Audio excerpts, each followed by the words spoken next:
आप सभी को एग्जाम यूट्यूब चैनल में फिर से हार्दिक स्वागत है। आज और एक बहुत ही धमाकेदार सेशन के साथ आप लोगों के सामने। सेशन स्टार्ट करने से पहले एक छोटा सा वार्तालाप करना चाहते हैं आप लोगों के साथ, ये कि एग्जाम आपका कब होगा जेटेट का। बहुत कोई जो है डिमोटिवेटेड है, यानी कि मोटिवेशन लेवल एकदम डाउन हो गया, और होना भी चाहिए। ह्यूमन टेंडेंसी है, ह्यूमन साइकोलॉजी है कि लंबे टाइम तक जब किसी चीज का फ्रूट यानी कि उसके रिजल्ट अगर आपके सामने नहीं मिलेगा तो आप उस चीज से क्या कर देंगे, इंटरेस्ट खो देंगे। और आज के डेट में यही हो रहा आपका। झारखंड के जितने भी एग्जाम्स है उनके साथ, झारखंड के आप कोई भी एग्जाम उठा लीजिए, कोई भी एग्जाम, जेपीएससी से लेकर के जेएसएससी, कोई भी एग्जाम। इवन दो हाल इतना बुरा हो गया कि मैट्रिक और इंटर के एग्जाम को लेकर के भी झारखंड में संशय की स्थिति आ गई है। आप सोच सकते हैं, मैट्रिक और इंटर के एग्जाम के लिए बच्चे साल साल भर लंबे समय तक इंतजार करते हैं, बट जब एग्जाम नजदीक आता है तो संशय की स्थिति बन जाती है। तो जेटेट किस खेत की मूली है, ये हम कहना चाहते हैं। सोचिए आप। तो अब क्या है, स्थिति क्या है, अवगत है आप लोग। अब होना क्या जा रहा है वो हम बता दे रहे हैं। बहुत ही जल्द जो है जैक के अध्यक्ष का नियुक्ति होने जा रहा है, ये न्यूज में आ भी गया है। और मुख्यमंत्री जो है और शिक्षा मंत्री जो है, दोनों बहुत ही सीरियस है कि बहुत ही जल्द आपका जैक के अध्यक्ष का नियुक्ति हो जाएगा। तो जैसे ही आपका झारखंड एकेडमिक काउंसिल के अध्यक्ष का नियुक्ति हो जाता है तो मैट्रिक इंटर का एग्जाम का रास्ता तो साफ हो ही जाएगा। उसके साथ साथ बाकी जो भी एग्जाम्स पेंडिंग है वो भी होने के आसार आपको देखने को मिलेगा। तो अंत में हम क्या कहना चाहेंगे कि आपको मोटिवेशन लेवल खोना नहीं है, आपको मोटिवेशन हाई करना है। जैसे कि किसान क्या करता है, जब खेती नहीं होता तो वो खेती के लिए तैयारी करता है। तो ऐसा नहीं कि अगर आपके पास अभी एग्जाम नहीं है तो आप कुछ नहीं करेंगे, आपको कुछ ना कुछ पढ़ते रहना है, कुछ ना कुछ आपको ऐड ऑन करते रहना है। और इसलिए बीच बीच में हम कुछ ना कुछ लाते रहते हैं आप लोगों के लिए, सो दैट आप लोगों का मोटिवेशन बना रहे और सही दिशा में काम करें। तो जेटेट का सिलेबस अभी आपको मिलने वाला है, बहुत ही जल्द आपको देखने को मिलेगा सिलेबस। और उन सिलेबस में ये जो टॉपिक आज के लिए हम लोग रखे हैं, जिसका नाम है आपका माइक्रो टीचिंग या सूक्ष्म शिक्षण, ये आपको देखने को मिलेगा। तो चलिए हम लोग सूक्ष्म शिक्षण से रिलेटेड जो भी ऑब्जेक्टिव क्वेश्चन एग्जाम में बन सकते हैं डिटेल्स में हम लोग बात करेंगे। तो सबसे पहला क्वेश्चन जो आपको पूछा जाता है इस टॉपिक से वो ये कि आपका फादर ऑफ माइक्रो टीचिंग किसे कहा जाता है, यानी किसे फादर ऑफ माइक्रो टीचिंग सूक्ष्म शिक्षण का जन्मदाता माना जाता है। ये मोस्ट इंपॉर्टेंट क्वेश्चन है और डिफरेंट टेट एग्जाम में ये क्वेश्चन पूछा जा चुका है कि सूक्ष्म शिक्षण का जन्मदाता किसे कहा जाता है। तो डॉक्टर A.W. एलन को जो है सूक्ष्म शिक्षण का जन्मदाता माना जाता है। ये नाम आप याद रखिएगा। ये फोटो आपको यहाँ दिख रहा है, काफी इंपॉर्टेंट है, यहाँ से क्वेश्चन आपका बन सकता है। अगर हम लोग बात करें कि भारत में पहली बार किसने आपका माइक्रो टीचिंग का प्रयोग किया, तो आप सभी को पता है कि इंडिया में जो सेंट्रल पेडागोजिकल इंस्टीट्यूट है, आई थिंक ये इलाहाबाद में है, सेंट्रल पेडागोजिकल इंस्टीट्यूट के जो डॉक्टर D.D. तिवारी है, उनको जो है आपका भारत में सूक्ष्म शिक्षण का जन्मदाता माना जाता है। तो दो क्वेश्चन यहाँ से फ्रेम होता है, एक आपका इंडिया से किसे माना जाता है और दूसरा आपका ऑल ओवर। तो डायरेक्ट अगर पूछा जाए कि सूक्ष्म शिक्षण का जन्मदाता किन्हें माना जाता है तो वो हो जाएगा आपका डॉक्टर A.W. एलन। और अगर भारत में पूछा जाए आपको तो D.D. तिवारी को जो है सूक्ष्म शिक्षण का जन्मदाता माना जाता है। तो यहाँ तक आपको चीजें क्लियर हो गया, फादर ऑफ माइक्रो टीचिंग। अब हम लोग बात करेंगे आखिर ये सूक्ष्म शिक्षण है क्या। आप बीएड किए होंगे, डीएलएड किए होंगे, वहां पर आपको माइक्रो टीचिंग के बारे में प्रोजेक्ट भी आप बहुत सारा बनाए होंगे। तो आखिर माइक्रो टीचिंग है क्या। तो माइक्रो टीचिंग जो है एक टीचर ट्रेनिंग टेक्निक है। ये स्टूडेंट को ट्रेन करने का टेक्निक नहीं है, टीचर को ट्रेन करने का टेक्निक है। जहां आपका टीचर ट्रेनिंग इंस्टीट्यूट में ये बताया जाता है कि आखिर माइक्रो टीचिंग आपको कैसे करना है, और micro teaching as a teacher आपको आना चाहिए। तब जाके बहुत सारे टॉपिक ऐसा है आपका सिलेबस में, जब आप बच्चों को पढ़ाएंगे तो वहां आप देखेंगे कि इस टॉपिक को अगर आप माइक्रो टीचिंग से पढ़ाएंगे तो बच्चे ज़्यादा इसको एब्जॉर्ब कर पाएंगे।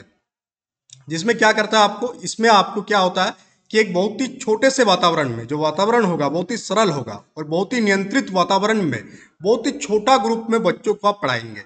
यानी कि मान लेते हैं कि बच्चों का जो ग्रुप होगा वो छोटा से छोटा होगा, यानी 5 से 7 10 बच्चे का एक ग्रुप होगा। मान लेते हैं 5 से 7 बच्चों का एक ग्रुप होगा और वो ग्रुप को आपको क्या करना है, पढ़ाना है, बहुत ही छोटा सा कंट्रोल में।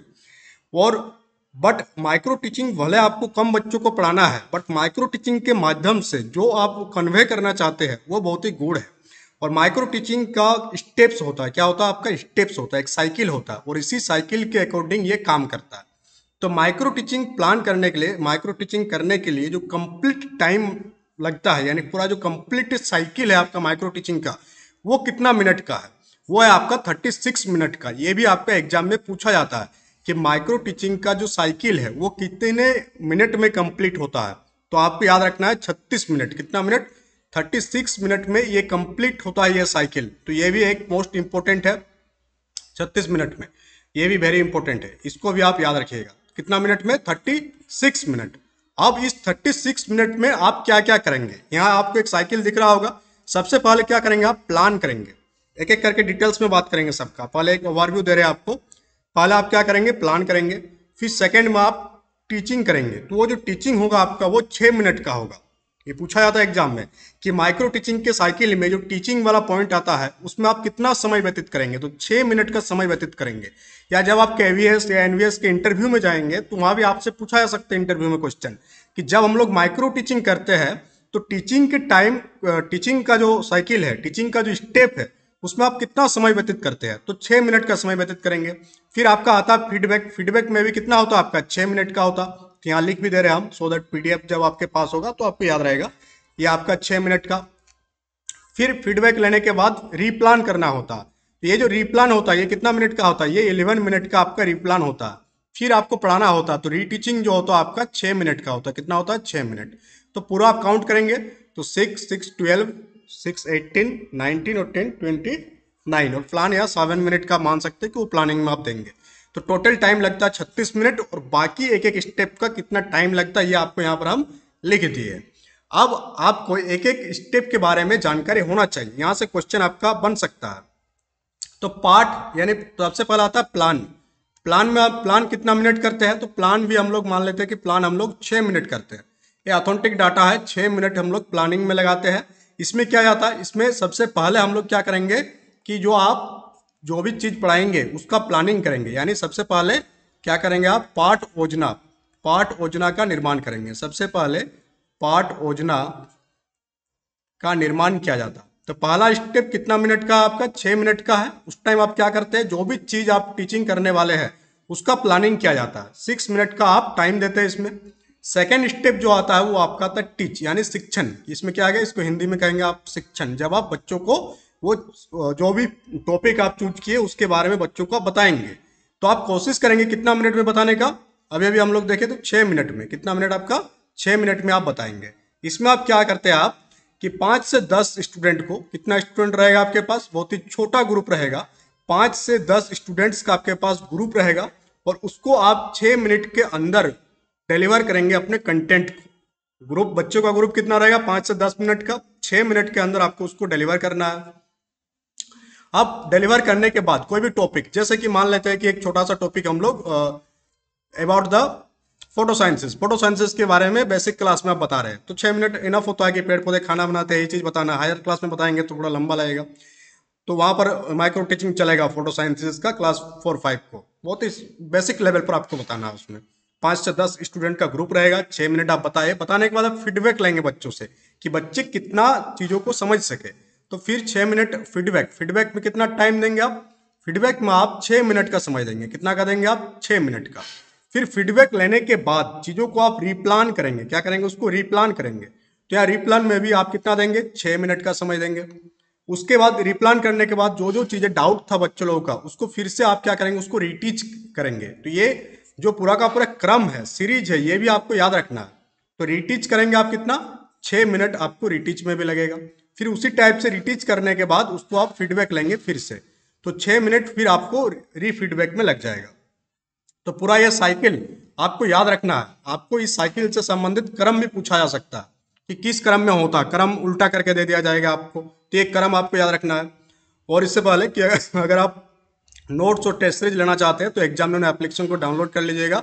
वहां पर आपका notes and test series available है। अब माइक्रो टीचिंग का कुछ फीचर्स है, यानी कुछ विशेषताएं हैं। तो क्या क्या विशेषता है उसके बारे में हम लोग बात कर लेंगे एक बार। तो सबसे पहला विशेषता है कि ये माइक्रो टीचिंग जो होती है ये आपका स्किल ओरिएंटेड है, कौशल केंद्रित होती है। इसमें आप हर एक टॉपिक को माइक्रो टीचिंग के माध्यम से नहीं पढ़ा सकते। आप कुछ ही टॉपिक को माइक्रो टीचिंग के माध्यम से पढ़ा सकते हैं। और इसमें आप क्या क्या स्किल का यूज करेंगे, जैसे कि आप बच्चों को क्वेश्चन पूछेंगे, प्रश्न पूछेंगे, बच्चों को आप समझाएंगे। पहले कोई टॉपिक आप पढ़ा चुके हैं, फिर उस टॉपिक को आपको समझाना है, तो वहां पर आप माइक्रो टीचिंग का हेल्प ले सकते हैं। तो रीइंफोर्समेंट हो गया, क्वेश्चनिंग हो गया, फिर किसी चीज को आप एक्सप्लेन करना चाहते हैं, तो ये सारी चीजें आपका किसमें इंक्लूड होगा, माइक्रो टीचिंग की विशेषता में। फिर इसमें जो इन्वायरमेंट होगा वो बहुत ही सिंप्लीफाइड, बहुत ही सरल वातावरण होगा। सिंप्लीफाइड मीन्स कि जो बच्चे का ग्रुप रहेगा, ग्रुप ऑफ स्टूडेंट्स रहेगा, वो काफी कम रहेगा, 5 to 10। जैसे मान लीजिए कि आपके पास 30 का ग्रुप है, 30 का क्लास है, 30 का सेक्शन है। अब आप देखें कि 5 से 10 बच्चे ऐसे हैं जो आप जब पढ़ाए थे मैथ के कोई टॉपिक तो उसको समझ में नहीं आया था, तो आप 5 से 10 बच्चों का ग्रुप बनाकर माइक्रो टीचिंग आप कर सकते हैं। इससे आपको समय भी बचेगा और बच्चे भी समझ जाएंगे। और यहाँ से क्वेश्चन पूछा जाता बार बार, ग्रुप में कितने बच्चे रहता है, इसलिए इसको हम हाईलाइट कर रहे हैं बार बार, इसको ध्यान दीजिएगा। फिर जो ड्यूरेशन होता है लेसन, वो बहुत ही छोटा होता है, 5 से 10 मिनट का होता है, बट पूरा करने में 36 मिनट का टाइम लगता है। फिर आपका रीटीचिंग अपॉर्चुनिटी, जिसमें आपको रीटीचिंग कर सकते हैं। फिर कंट्रोल वेरिएबल्स होते हैं, बहुत सारी चीज़ों को आप प्रैक्टिस करा सकते हैं टाइम फ्रेम में। अब इसका क्या क्या लाभ है, तो अगर हम लोग पहला लाभ की बात करें, माइक्रो टीचिंग का सबसे पहला लाभ क्या है कि इसमें आपको इम्प्रूव स्पेसिफिक टीचिंग स्किल में इसमें आपका इम्प्रूव आता है। प्रोवाइड इमीडिएट फीडबैक, इसमें बच्चों से तुरंत आपको फीडबैक मिल जाता है कि उसको समझ में आया कि नहीं आया। फिर आपको टीचिंग में कॉन्फिडेंस बिल्ड होगा आपका। फिर रिपीटेशन एंड प्रैक्टिस से चीज़ों को लर्निंग में इजी होगा। और इंडिविजुअल स्किल डेवलपमेंट पर इसमें ध्यान आपको आप दे सकते हैं। तो these are the advantages of micro teaching. फिर अगर हम लोग बात करें कि what is the limitation of the micro teaching, micro teaching की बहुत सारे लिमिटेशन है। पहला लिमिटेशन कि ये टाइम कंज्यूमिंग प्रोसेस है। सेकंड, इसके लिए आपको प्लानिंग करना होगा, रिसोर्सेज चाहिए। Focuses on individual skills rather than integrated teaching. तो ये था पूरा का पूरा आज का session about the micro teaching के बारे में। तो सेशन कैसा रहा, सेशन कैसा लगा आपको, कमेंट बॉक्स में कमेंट करके बताइएगा।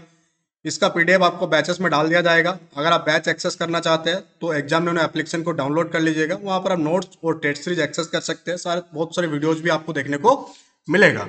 तो चलिए हम लोग मिलते हैं नेक्स्ट क्लास में। Thank you for attending the session.